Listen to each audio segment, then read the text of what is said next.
Ng hapon po sa lahat. Welcome po kayo sa ating gawain. Dito na po tayo sa mga awit 78:8.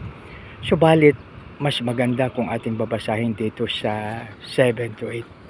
Ako baga Panginooy, lubusan mong itinakwil, di mo ba ibabalik sa akin ang inyong pagtingin? Sa 8. Ang iyo bang pagmamahal sa amin ay nagwakas na? Hindi mo ba maaring sa pangako mo'y umaasa? So dito mga kaibigan, so tulad ng sinabi ko po kanina na minsan nagtatanong po tayo sa ating sarili. So balit mo na lang po muna tayo. Lord, maraming salamat Lord sa iyong proteksyon at gabay sa amin. Lord, salamat sa pangalan ni Jesus na aming Panginoon kapagligtas. Amen and amen.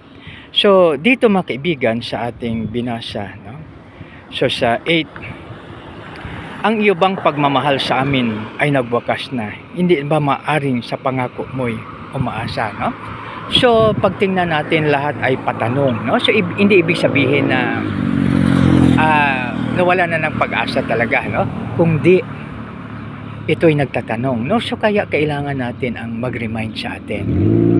So, walang ibang mag-remind sa atin kundi ang ating mga kasama. Dahil pag nandiyan ang ating kasama na mag-remind sa atin, so, tayo ay marirevive.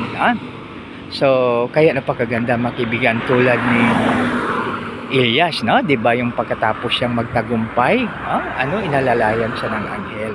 So, ibig sabihin mayroon talagang dapat mag-alalay sa atin upang maibalik tayo sa isang tinatawag natin na pananampalataya, no? So, mayroong isang nag-testify na mayroong isang ginang na iniwan ng kanyang mister. At ang kanyang ginawa ay kanyang sinabihan, no? Na mga verses sa Biblia, i-remind niya. Tapos yung pangako ng ating Panginoon. So kaya na-revive. Kaya kailangan natin ang support ng bawat isa sa atin, no? So hindi lamang na tayo-tayo lang.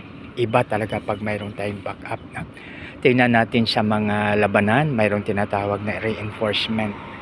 Kaya gano'n din po sa ating pananampalataya. Mayroong dapat magpapalakas sa atin. Pag tayo nanghihina, mayroong support group na magpapalakas sa ating muli, na paalalahanan tayo kung ano ang dapat natin maalala. Isang magandang hapon sa lahat ay tayo na po'y manalangin. Panginoon, maraming salamat po sa iyong salita. Tulungan mo po kami, O Lord, na aming ma-share ito sa ating kapwa.